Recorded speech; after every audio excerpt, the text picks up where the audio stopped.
Welcome into the DNVR Avalanche Podcast. I'm Rudo. She's Megan on the ones and twos. I think you can call them the ones and twos. That's fine. It's Kale over there today. Good enough. Good enough. We're talking depth. I don't think we're going to get too specific into player by player, except for Logan O'Connor, who Megan interviewed today. And some other guys, too. Should be fun. But we'll get into the conversation of how to build good depth in the NHL. Megan, does it start at DU? Is that how you build good depth in the NHL? You pay Troy Terry. No, I'm just kidding. I'm kidding. But I also won't abandon that dream for now. But it does start with the type of player that college hockey can produce, sure. I think, and the qualities that can stem from that type of routine that is established. And quite frankly, there's now a running track record going with DU that we shouldn't ignore. Not even necessarily depth, but just creating NHL caliber players in general out of DU. Obviously, Troy Terry has excelled in Anaheim to a level that I certainly wouldn't consider depth. I mean, yeah, maybe more Trevor Moore is like middle six, has sure. definitely exceeded expectation, though, as far as NHL upside, in my opinion, and earned a really great contract in LA. So he's probably a better example. So when every kid from DU ends up making the NHL, you can point and make fun of me and say that you were right and I was wrong about everybody. So there's that. You did talk to a handful of DU alumni today. Had an event out there. Good times, positive vibes. All the DU kids getting back together. Absolutely. I actually saw so many familiar faces that I wasn't expecting. Something that surprises me year after year is how many players return to Colorado every summer for the pro camp, and then it culminates in this golf tournament at the end of it all. And so that's what was happening today, but they were on the ice last week. And I always like to see too the not DU alumni that sneak into the DU pro camp. Friend of a friend type thing. Yeah. JT Comfer. And I think even in years past, it's been, I'm trying to remember, there were guys last year too that were roped in there, but it's always fun to see the value that other players that aren't even from DU that come back and want to get on the ice and get some experience in with some pros. So it's a huge pride point, I think, for the program that it can draw that many people summer by summer. What is the big draw there? Obviously, DU has a pretty storied history in their hockey program, but we hear from a lot of people they love the state of Colorado, they love the city and the mountains and all that together. Is it just the culture there? How does DU manage to do this? It's a combination of things, because for the players that went through DU, there's a lot of nostalgia, and the opportunity to get together with old college buddies and be transported back to that point in time is of such value to them. But I think the other practical side of it is, at this point in the summer, there definitely are ways to get on the ice and get things going, but it's such a nice way to kick off what is inevitably about to be training camp by getting some work in on the ice with pro level players. And so I think that a lot of guys are just hungry for it.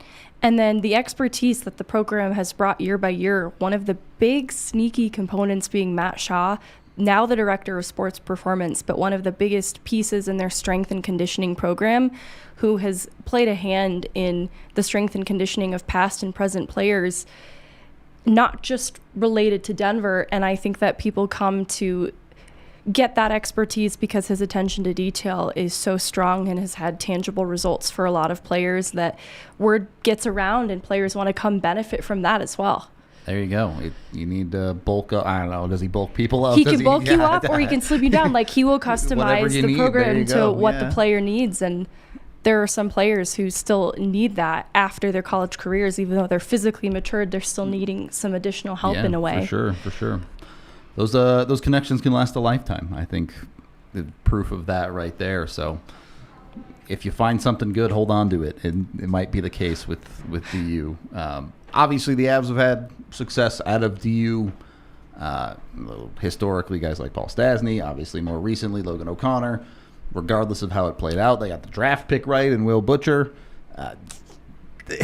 There has been an emphasis on the Colorado connection lately, obviously, with the Eagles and putting all these things with the AHL together over the last couple of years.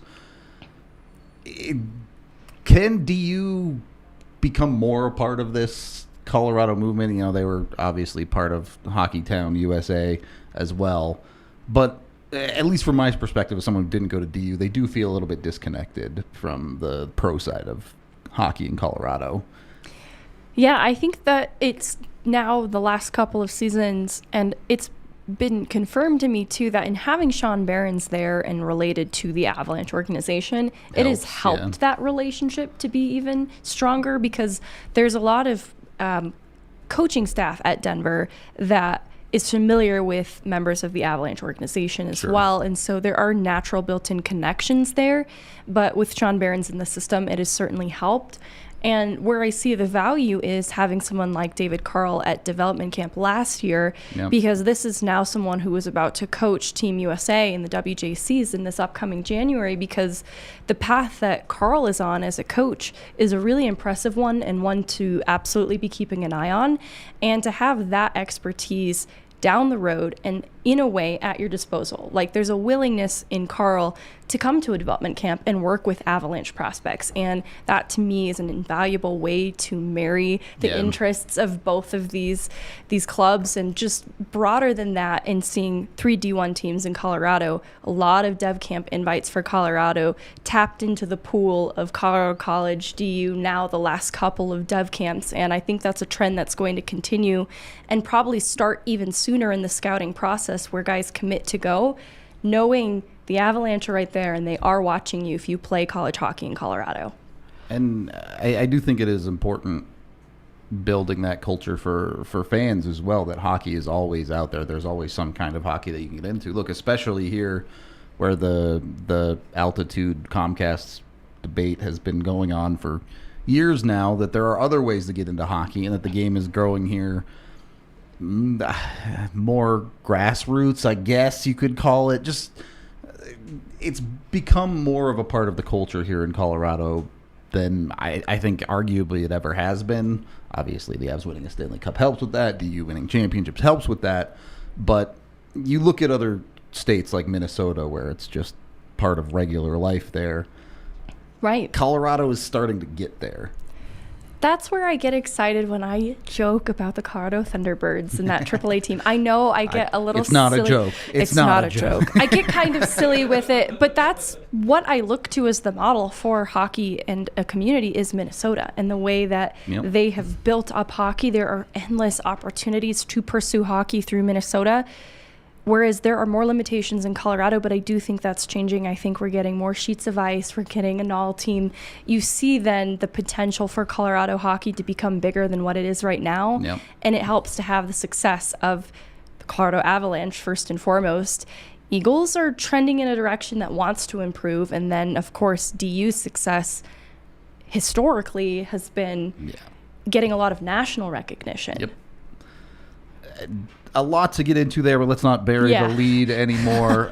Meghan did talk with Logan O'Connor and some others today at this DU alumni event, and we have the interview for you that we can roll now. To an event like this with alumni, it really kind of shows how much the DU community comes together. Yeah, it's awesome. I think you get a lot of different guys from older classes, guys that just graduated. It's pretty cool to get everyone together. We all have DU in common, and it's nice to relate to former players, guys that are playing beer league now, and just spend time with the alumni classes. For you, this has been a longer off season than one before. You feel rested, kind of ready and recharged? Yeah, definitely feel rested. I think we didn't want to have this long of a summer, and now that we're at this point in the summer, I think we're all especially itching to get back at it. We're sort of getting tired of working out. We just want to get into the real things. So training camp's a month away, and now's a big time to bear down and really focus on getting back to peak performance and going to the season fresh and ready to go. So it's a real thing that you guys are just kind of like, we've been off long enough. Let's get going. Definitely. I think like I said, it's nice in a way to have a long off season, but it's been a long extended period of time that we've been off and not seeing the guys, and structured practices and just pushing each other with a bit more competitiveness. So I think we're all ready to get it going here, and like I said, a month away, so still a little bit of time, but guys are starting to roll into town in the next week or two, and that'll really elevate our competitiveness and everything. What is it about events like this, pro camp, alumni events, that brings players from outside of Colorado back year after year? I think it's a bit of a reunion for a lot of guys, guys that don't live in Denver or Colorado. It's a good opportunity to come and see as many guys as possible in one trip. And I think, all hockey players love playing golf too, so it's a good way to share camaraderie, share stories, and have fun out here with a bunch of different guys. And someone that has come up in these pro camps that has had a really valuable influence on players past and present is Matt Shaw and his approach to strength and conditioning. I was wondering if there were any carryovers in his expertise that you've brought with you to the pro game with the Avs. For sure, I think Shawzy, all of us that are been fortunate enough to have him over the past 12 years, whatever his stint at TU has been, we all owe a lot of credit to him and what he's done for our individual games coming in freshman year. I think everyone's probably a little smaller and slight, and your lack of knowledge is true for strength and conditioning, and the knowledge he possesses and carries over to us is outstanding. So I think we're all very lucky to have him, and just everything on the ice is attributed to the workouts we do and what we focus on in the weight room. I know after the Vegas 2021 season, everyone entered with a little bit of a chip on their shoulders, and I was curious now, after the difficulties of last season with injuries, where your mindset is at going into next year, if you've channeled that into something productive. Yeah, I think last year was disappointing for our standards. We faced a lot of adversity, and we were still able to win the division, which I think is a huge accomplishment. And at the end of the day, we didn't get the job done, which is ultimately win the Stanley Cup. I think every year that's our team's focus. Anything short of that leaves a little sour taste in your mouth. So I think this upcoming year we'll take that chip on our shoulder and really try and prove ourselves that we're the best in the league again. Kale mentioned guys were texting during the Nuggets parade, hungry to get after it and compete for something like that again. I was wondering if it had that kind of impact on you as well. Absolutely. I think it brought back a lot of memories. What it takes to get to that parade and get to that level, bring the city around you. So we know what we have to do in order to get there again. It's a long road. It starts day one of training camp and carries through till middle of June. So we know what's at stake. We know the road in front of us, and we feel as though we can definitely get back to that level again. Some big departures, or I guess shoes to fill, with Eric Johnson leaving, Gabriel Landeskog not available next year. How do you imagine the leadership group taking form next year then with those big shoes to fill? Definitely. Landy for sure is being the captain. That's a huge hole to fill. I don't think one guy is going to do it individually. I think everyone's going to have to pick up the slack in different areas. Eric Johnson, he was a glue guy in the locker room, so I think we brought in some good pieces to help that as well. And there's going to be a bit of a learning curve off the start, just with all the new additions we do have. But it's getting together as a team right off the bat. I think is critical to bring the team chemistry up and really start off on a good foot. You talked about some of those new additions, and there's a very real possibility you'll be playing with Russ Colton, Miles Wood. How do you feel about how the roster has taken shape now at this stage in the offseason? I think they did a great job. I think they added a lot of competitiveness and a bit of an edge in regard to that. I think we're going to be harder to play against. Those two especially bring a lot of that to their game. It's definitely not fun playing against either of them. I think they're great players, and they're going to fit our mold well with the speed they have and the puck handling and defensive side of things that they have. We've talked about Monty before, but I was curious what your reaction was to him getting the Jack Adams this summer, and just kind of what your experience has been like knowing him over the years. He deserves it. He's been through a lot, obviously, and I think he stepped back from the game, but to get back to that high level as a coach and team is unbelievable. A lot of us players here still talk about the impact he had on our careers individually, and we shared a championship with him. I think he will get back to that level at some point. It was unfortunate they couldn't this year, but he's an unbelievable coach, a great man, and I think a lot of us owe our success in pro hockey or even in the workforce for those guys that are done playing to the lessons he taught us. So a lot of ground covered there with LOC, but I wanted to start with, there was no mincing words. Anything short of a Stanley Cup is a failure.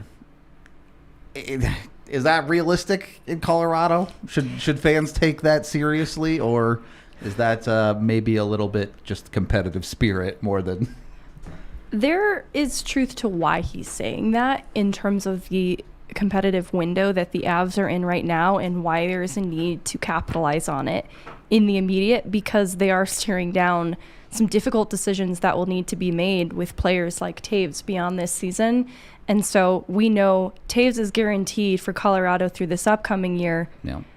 it makes a lot of sense then for that to be something of the standard for them to try and maximize what they have in this group right now. Yeah, 100%. There is a little bit of extra urgency there, I think, with Taves specifically. And, obviously, every year down the line, you have players coming in and out. With LOC, obviously, he's been a champion at every level. Won at DU, has won in the NHL. His path is a little bit all over the place, right? At DU, he was more of a role player, not a big production guy. Then he goes to the AHL with the Eagles, where he becomes one of their top scorers and has now slotted back into more of a role player with the Avalanche. Is he just built different that he can transition like that, or how does you manage that path as a player if you're LOC or someone else trying to push for a depth role in the NHL? I think when you talk to players about the realities behind making the decision to do the NCAA route instead of the major junior, which we've talked about, oftentimes what you hear is that they need the longer way around because they know that is their path to a pro career. And so I think that there's a self-awareness that is required of a player to make it to the point that LOC has, that requires patience and a willingness to put in the work through a path that is probably going to be a bit more winding than others, but knowing that there is a path forward if you're willing to put the work in. And it's why the Avs are interested in him as a player, that he has a full-time NHL job. There was a lot of believing in himself that needed to happen at every step of the way. And that's why when you talk about Logan O'Connor, you never doubt his ethic, his work ethic, his motor. He is constantly grinding. And even though there are things to be desired on the production side of things, you never doubt his heart. And I think that's just true of a lot of players in his position who maybe don't get the call on draft day, but still have the opportunity to carve out a nice role for themselves at the pro level if they work hard. Yeah, it's a hard trajectory, of course. Very many people are working that hard and probably don't make it because the talent level isn't right there. The opportunities don't present themselves, whatever it may be. But when it comes to that opportunity, when it's granted, LOC has seized it at every single moment. So yeah, really do have a ton of respect for players like him and himself, of course, in working every single day to get to where he has. Now, this is very off the top. Predictions for LOC next year? You said 11 goals. I did say 11 goals. What did he finish with last year? Was it under 20 points? Or did he make it? I think it was right around 20. I'd have to look to be 100% sure. Let me just see. And honestly, so where it gets interesting is if he's given opportunity on the third line with Wood and Colton, which I'm not certain of. It's just for sure sort of penciled in until they bring on someone else to round out the bottom six, and I expect them to. Hold on, I'm just pulling up his last year's numbers because I think there's potential with consistency in the bottom six for that number to be higher. I think he has inched higher each year, but last year might have been at more of a standstill in terms of that forward movement because of all of the things we know to be true of last season and the difficulties that they faced. So I want to say 20 points, but I actually want to go like slightly above it because I think that's already where he hovers around. Yeah, I think so. Let's see. I would. Wow. I would question to throw my gosh. 30 points possible. No, okay, I'm going to round it up to 30. All right. And I want to see him get 10 goals, 30 points. All right. I think he can do it because honestly, last year he got 26 points. 11 goals, 19 assists. You heard it here first. Like that, I should shoot higher for that, but I don't want to put that kind of pressure. It will be interesting, right? You talked about it with him. There's a good chance he's playing with two guys he's never played with before to start this season. There might be an adjustment period there. How does that shake out? Especially if he does end up, certainly with Colton, you're looking Colton to be the points producer on that line probably more than an LLC or a Miles Wood does. So right. we'll see how things slot into place. certainly, for LOC and the rest of the Avs depth, which we will get into in just a second. But first, we're brought to you by Breckenridge Distillery. You can go to the highest distillery in the country right there. Go get your Breck Distillery whiskey. Their whiskey has won like an actually silly amount of awards. I can't count them all, so there's lots of reasons to go get their whiskey. Right now, they are doing a couple of contests. So the Battle of the Broncos, they have a blend that's Ed McCaffrey and a blend that's Alfred Williams. You can go vote on your favorite blend and win some Broncos swag at BreckenridgeDistillery.com/bourbon of Denver Broncos. And the more fun one, go over on to Instagram, use the Broncos Bourbon hashtag, and you have a chance to win 2 tickets to the Breckenridge Bourbon Whiskey Suite for the New Year's Eve game of Broncos versus Chargers. So, look, their whiskey might be award-winning, but it's going to taste better at a suite at a Broncos game. That's just facts. I don't know what to tell you about that. Use the Broncos Bourbon hashtag. They'll narrow their favorite pictures down with the hashtag on December 1st, and then there will be a fan vote later in the month of December. The winner, of course, goes to the suite. Same place to enter, BreckenridgeDistillery.com/bourbon of the Denver Broncos. They also have a new vodka coming out to commemorate the Broncos' new white helmets, which, Kale, you're a designer of the helmets. Dope. Helmets are dope. I'm not sure about the jerseys they're wearing them with, but eventually I think they will be part of it all, because they can only change jerseys. Like, these things have to happen in processes, you know? So I think eventually it'll be part of like an all white, like complete white outlook that they'll wear for like snow games, which will be sick. I like That's that. kind of sick. Even if it doesn't look good, Breckenridge Distillery alcohol will make it look good if you drink enough of it. So, problem solved. Again, go check them out at BreckenridgeDistillery.com. You can get their products in all 50 states, and if you're in a place that allows home delivery, you can get it delivered right to your door. Check them out today.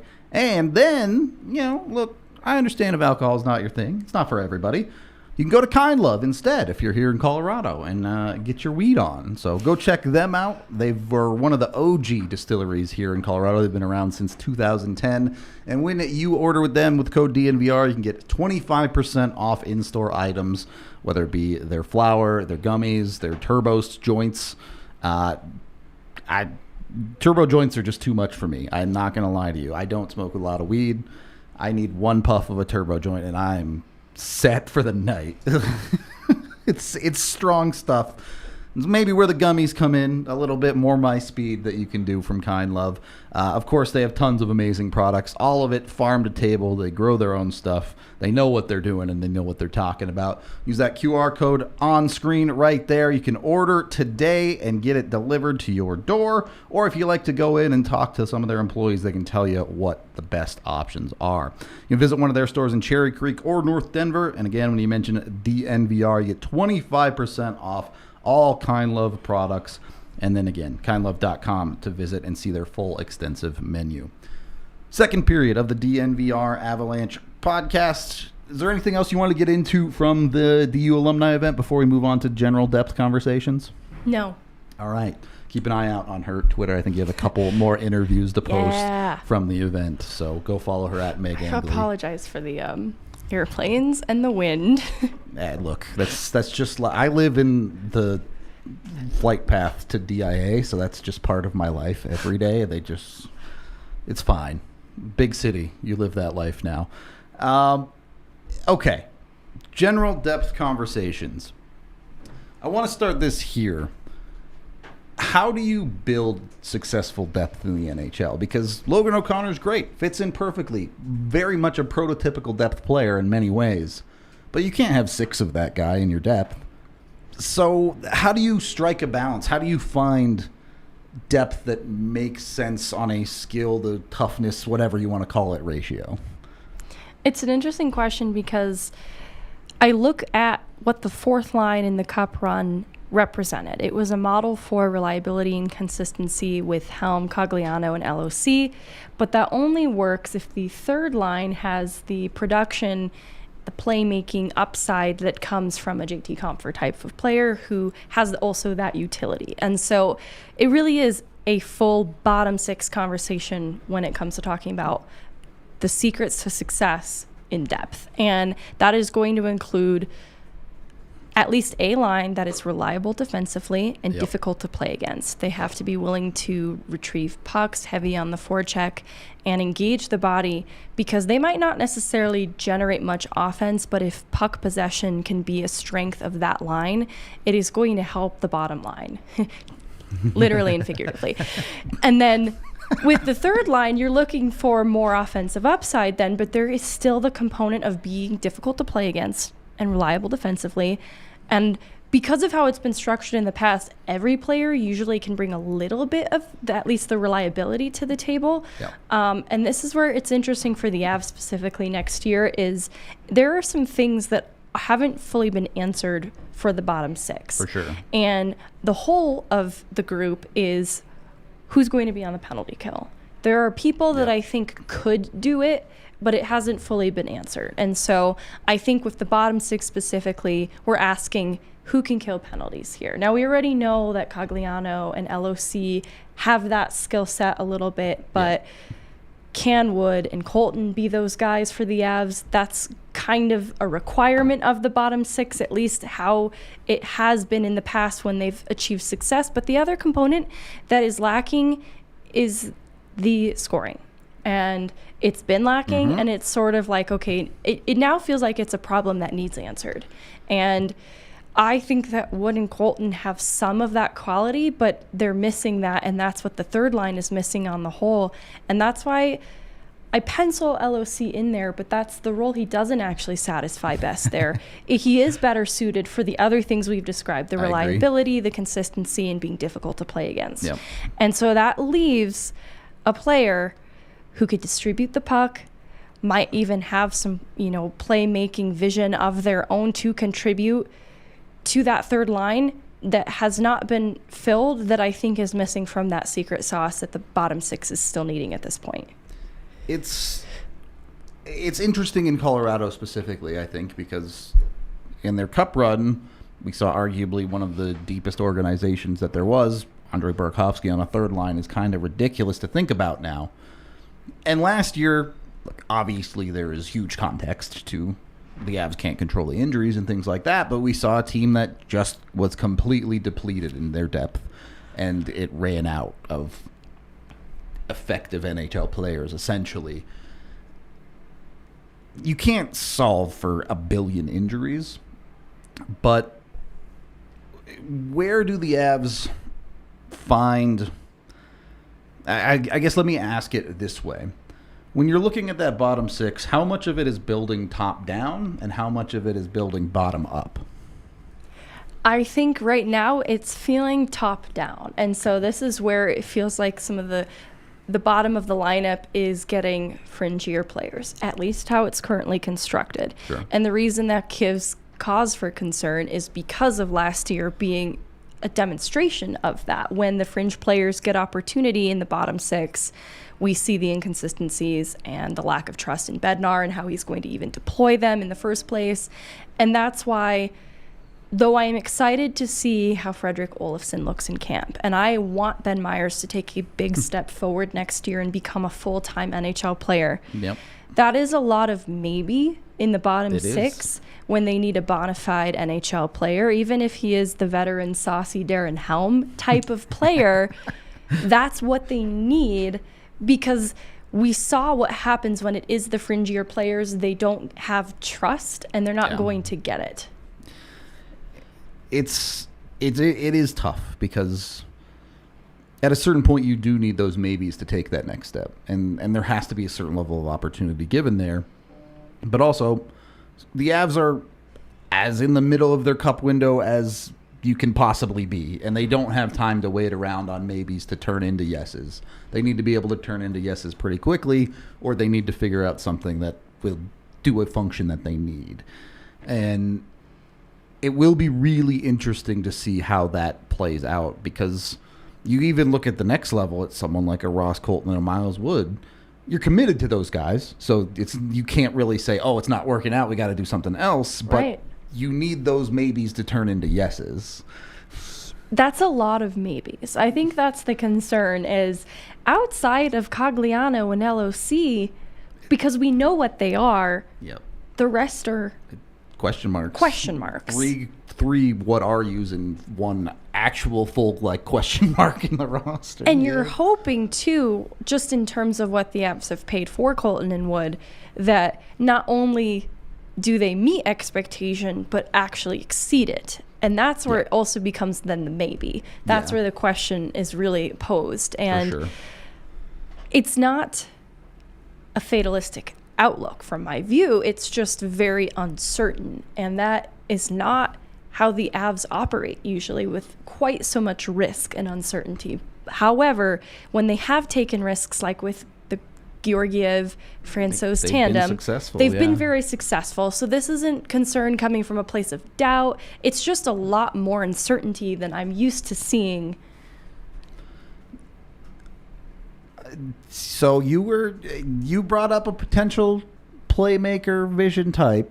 I'm just throwing it out there. I'm not saying they have a replacement for the top 6, but Jonathan Drouin functional in that role potentially, even down in a third line style role? This is where I love the value of Drouin's contract, because you're not going to feel so guilty about $825K on the third line.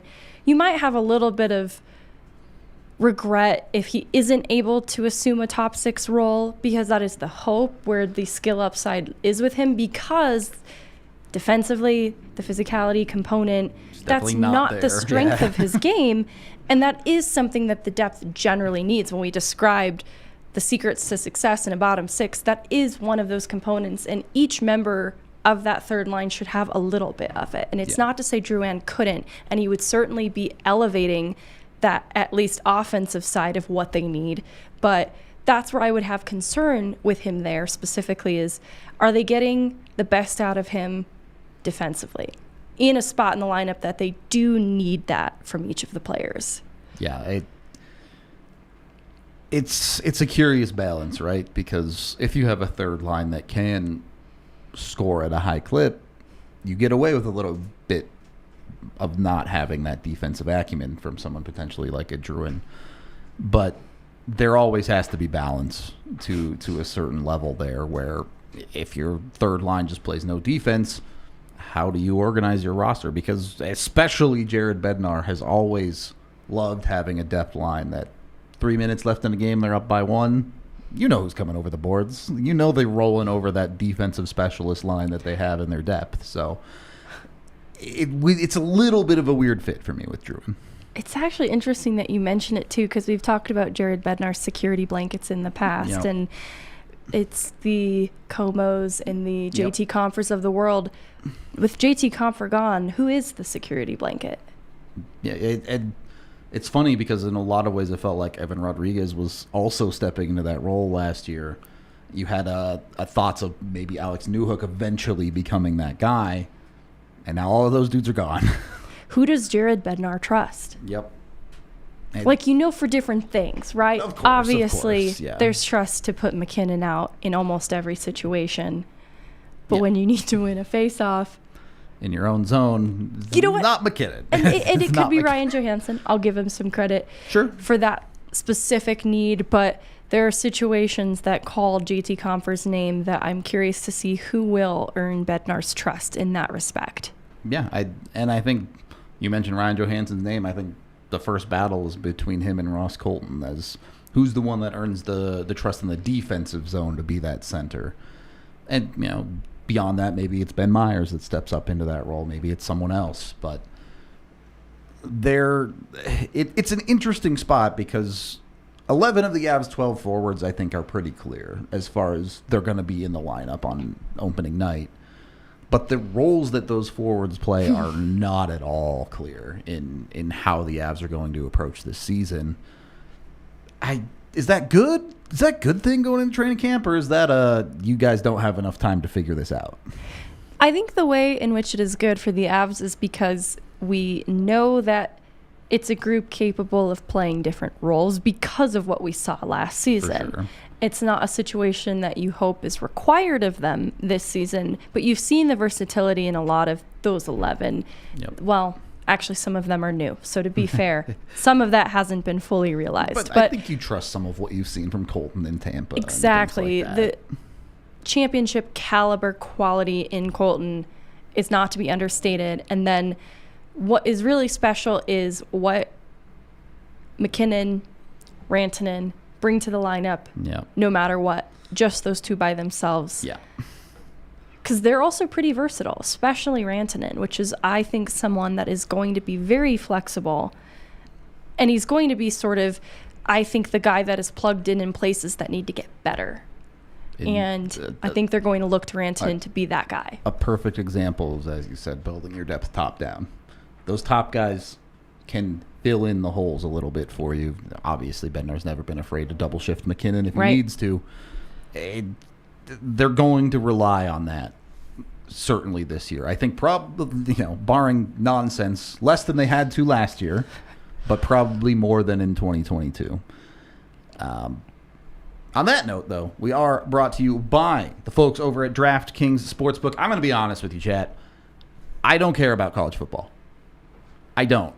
And the only way to get me to care about college football is to gamble on it, because then I will actually have something to care about and have something at stake in the game. So it's actually worth watching to me. So that's the way you got to do it. If you're talking about a sport that you don't care about, look, it happens to everybody.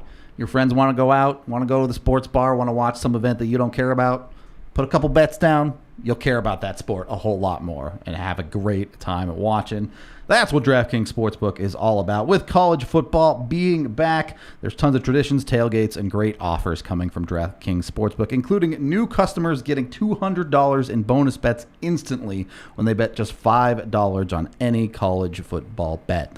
Doesn't matter what the bet is, you don't even have to win it. You get $200 in free bonus bets when you use the code DNVR and sign up for a new account on the DraftKings Sportsbook app today. Jump in on it. Go get your $200. Use the DNVR code. Let them know we sent you over there. And enjoy that. The $200 in bonus bets don't have to even be college football. If that's not your thing, you can put all $200 on McKinnon to win the Hart and then realize you're dumb because McDavid's going to win it again. But, you can still do that. Go check them out today. Get the DraftKings Sportsbook app. Use the DNVR code. If you have a gambling problem, you have to call 1-800-GAMBLER. In New York, call 877-8-HOPE-NY or text HOPE-NY 467-369. In West Virginia, visit www.1800gambler.net. In partnerships with Hollywood Casinos at Charlestown Races, all games regulated by the West Virginia Lottery. Please play responsibly in Connecticut. Help is available for problem gambling. Call 888-789-7777 or visit ccpg.org on behalf of Boot Hill Casino and Resort, Kansas. 21 plus in most eligible states, but ages vary by jurisdiction. See DraftKings.com/sportsbook for details and state-specific responsible gambling resources. Bonus bets expire 7 days after issuance. Eligibility and deposit restrictions apply. Terms at sportsbook.draftkings.com/football terms. Got there. Also, maybe, I highly recommend gambling on sports. It's very fun. I do it all the time. But you can also play sports here in Colorado with Volo, the biggest social sports company in the country. They've got tons of different leagues running all the time, drop-ins, whatever you want to do. You name it, you can get there with Volo. Go check them out. You can use the DNVR code to get $10 off your purchase, whether that's signing up for a league or getting their Volo Pass, which is unlimited pickups, drop-ins, and tournaments for just $20 a month. You can get it on that, or just $200 per year if you're all the way in and you want to do it. They have leagues throughout all of Colorado: Lodo, Rhino, Uptown, City Park, the Highlands, Sloan's Lake, Cherry Creek, DU, Inglewood, Arvada, Aurora, Northfield, and many more. You also have fall leagues now open. I think the registration runs through September 7th or something like that. So it doesn't stay open for a hugely long time. So make sure you get in. Use the DNVR10 code over at volosports.com/Denver. Register for your leagues today and go have a great time playing every sport under the sun, basically. Look at that. They even have another bonus. Early bird registration. You can get a party for the early birds with free beer over at the Vibe Hotel. So, bam, bonuses. Third period of the DNVR Avalanche Podcast. You have 2 super chats to hit quickly here before we get back into the depth conversation. Melanie with $20. That's extremely generous. Thank you very much. Just dropping in to say hi. Been listening to the replays. Thanks again for your content. Take care and enjoy the rest of summer. Thank you very much, Melanie. We do appreciate it a lot. And then $5 from Vaguely Sober, who says, I need me some big Sam Malinsky for the start of Sweaty Boy season. And not necessarily Malinsky specifically, but I did want to go over to the defensive side here. Is it harder or easier to build defensive depth? Let me start there. That's a hard question because right now in Colorado, as it's currently constructed, it's easy because Cale Makar exists. And it's a very top-down kind of approach. But look, people feel different types of way about Girard. But what you get for the contract he's on, the value to be a second-pair defenseman, also makes it pretty easy to build then just the entirety of the D-core around the skill upside of Taves, at least for another year. Yep. And I don't think you have to pull that off the table so soon either, that can't be the truth and the reality of the situation moving forward. Healthy Bo Byram would be great. Your 4 is locked up then. In that case, you're just looking at a bottom pairing. Jack Johnson's not a bad guy to have there. I thought his stint with the Avs in this last year was actually even better before, which makes it tough because obviously things were just not really going right for the Avs. Yeah. It's an interesting position to then be in when the other person is Josh Manson going to be healthy. That certainly makes you feel pretty good too. Brad Hunt is there as a placeholder if need be. Yep. And then you're looking at someone like Sam Malinsky to take a leap, but it's not the end of the world if he doesn't. It's interesting to me how you make those pieces shuffle around because we've seen with the Avs, it's a lot easier to take a 12th forward and, okay, we're going to sneak this guy out here for 5 minutes tonight. We're barely going to play him, and it's fine in the depth. Whereas, realistically, if you're a defenseman, the Avs have done some shenanigans at times with this, but in most cases, you're looking at playing your 6th defenseman at least 12 minutes a night. There's a lot less sheltering that you're capable of doing to a defenseman. Does that make Sam Malinsky's jump harder to the NHL than someone like Ben Myers trying to take that next step, or someone who can maybe get away with playing a little bit less ice time and not get as exposed? Well, and I think we saw this with Justin Barron's debut when he made it, that there is a lot of sheltering that happens. Yeah. And so it's 100% true. There's a reason McDermott is buried in the lineup as a forward sooner than he's going to even play a second on D. Yeah. They would rather take their chances on Brad Hunt for 48 seconds in a single shift. I don't remember what the exact number was. Not a lot. Than see McDermott. And so I think that is a reflection then of how they're feeling with trusting putting guys out there. And those are guys with more NHL experience than Sam Malinsky. So it's tough because the way players get better at the NHL level is through reps, and that's going to be a little bit hard to come by. He's going to be on a short leash, but depending on who they play alongside him, I think they need to see it through. They need to give him a fair showing to see how he stacks up against NHL talent, because that's going to be the truest tell of all. Is it harder for a veteran or for a rookie like a Malinsky to be the 7th D, the guy that sits in the press box maybe a little more often than they should? It's interesting because I feel like Englund is not a rookie, but he sort of posed a similar question last year in their willingness to play Englund. And when I always thought, based on Englund's showing, that he would be the guy that has the edge over the other, it never was. And so that's where I think it's hard for Malinsky. Just in how the team operates, we talk about trust and Bednar and who he's comfortable using. That's what it comes down to, even though I have felt at times it should have been Englund in some of those games. Yeah. I think we're going to find ourselves having that conversation with Malinsky some of the time. It's, from an outsider's perspective, it seems pretty easy for Jack Johnson to flex to that 7 spot this year. Obviously Malinsky has to go out and earn an opportunity and things like that. I don't think they would really flex Johnson out for Brad Hunt unless they have to. Kind of two players that play two different roles. Not that Malinsky fits the Jack Johnson archetype either, but it'll be interesting to see how that shapes up. And then you look at the realities of the Avs' depth on defense right now, and they don't have a ton of room for injury. Yes, they have Brett Hunt. Yes, they have Malinsky. If you're talking about Josh Manson and Jack Johnson both get hurt, are you going to play Malinsky on the penalty kill? Are you going to play Brad Hunt on the penalty kill? They're going to call up Keaton Middleton. There you go. So that's the depth guy. It is, because he is so similar to Andreas Englund, and the role he plays with the Eagles is shut down, stay-at-home defenseman on the penalty kill. Big guy. That's just going to be too easy for them to ignore. And then there is the question of, can Yanni Fairbrother play? Yeah, for and sure. That's maybe who I have penciled in next man up sleeper there. Yeah. Though I don't know, they did get some kind of veteran-y defenseman too. So I won't fully write off much more, but I think Middleton's next man up if Hunt's also up with the Avs.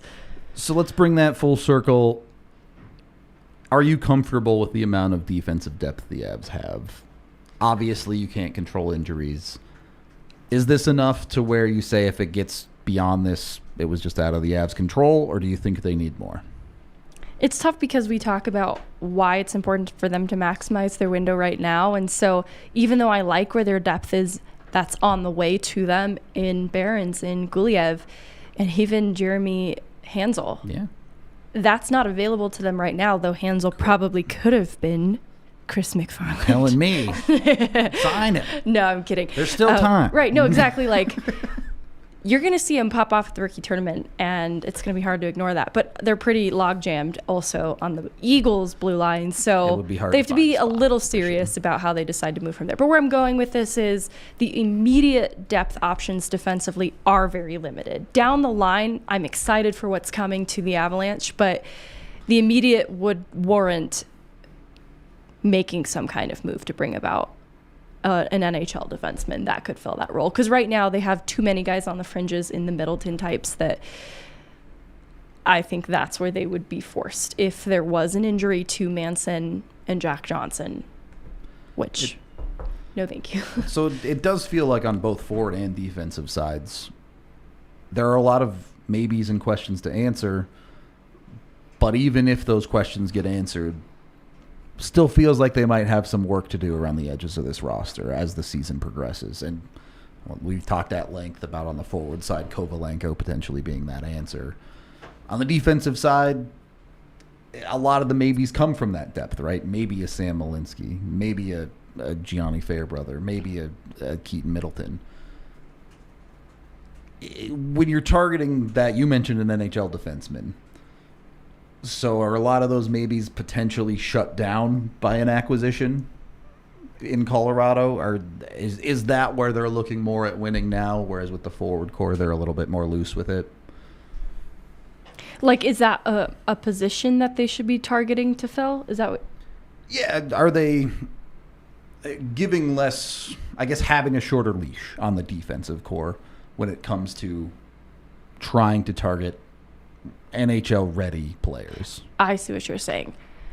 Yes, but I think the need is within the forward group. Like, I think they can afford to find someone that could fill a Jack Johnson type role in season.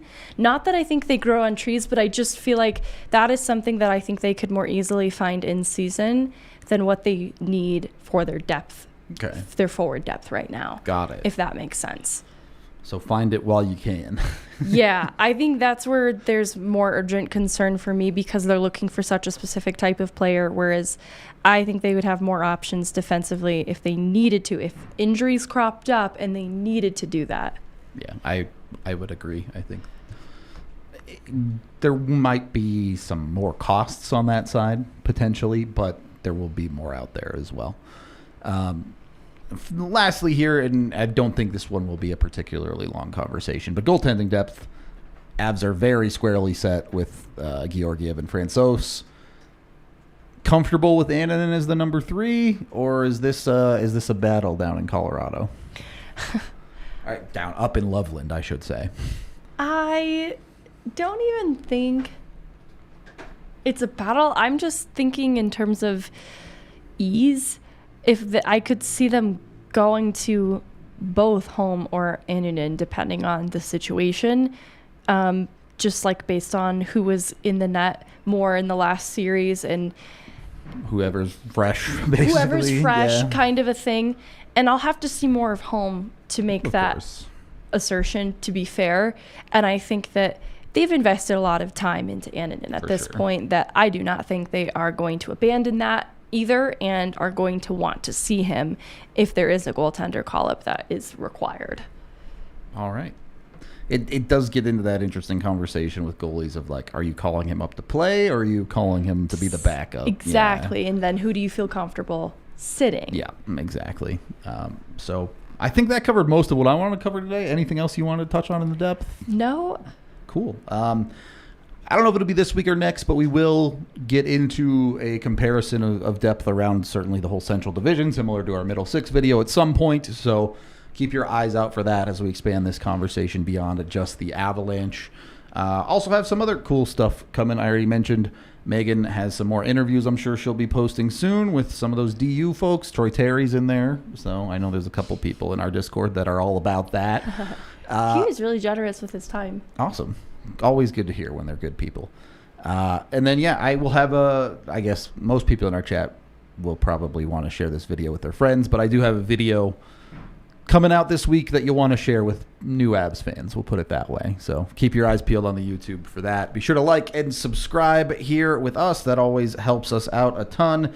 And when you have the time, make sure you go and grab yourself a Breckenridge brew, because they are our beer sponsor over here at DNVR. Of course, you can get them down here at the bar. Come down and get 8 different kinds on tap here, but they're available in all 50 states. Use the Breck Beer Locator online to find it near you. You can't go wrong. Name a beer, and it's good. I don't know if that video will end up being posted anywhere, but we got to do a taste test of You're some right. of I don't their know if beers. it should be posted anywhere. It was missing something. The beers were good, though. They I were enjoyed the beers. very good. Go do that. Make sure you're wearing your Shady Rays while you do it so you're looking good. I really thought we were going to get out of the hot, sunny parts of summer, but nope. This week it's back to above 90 and the sun's out all the time. So you need your Shady Rays still. Go get them at shadyrays.com. Use the DNVR code when you do, and you get 2 pairs or more. You get 50% off your entire order. It's basically buy one, get one free. They have tons of amazing designs, something to make you look good no matter what style you prefer. And, of course, you can get their 30-day guarantee. You break them, you lose them, you don't like them, just send them back or let them know you lost them. And they will replace them completely for free just for you. Rated 250,000 people above 5 stars. Above 250,000 people have given them 5 stars. I can speak. Go check them out, shadyrays.com. They also do have a brick and mortar here in the Park Meadows Mall if you're local. And that is going to wrap up our show for the day. We do appreciate all y'all hanging out with us. I know our times have been a little all over the place.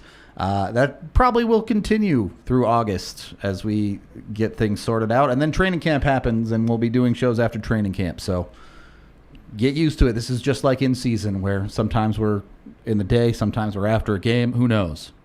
But we're coming to you 5 days a week. So It just means we're closer to hockey season. True. Even LOC is like, I'm over this offseason. Yeah, I don't want to just practice anymore. I'm done with that. So even the hockey players are jonesing for it. Hopefully it gets here soon. Good sign. We appreciate you, and we will talk to you tomorrow.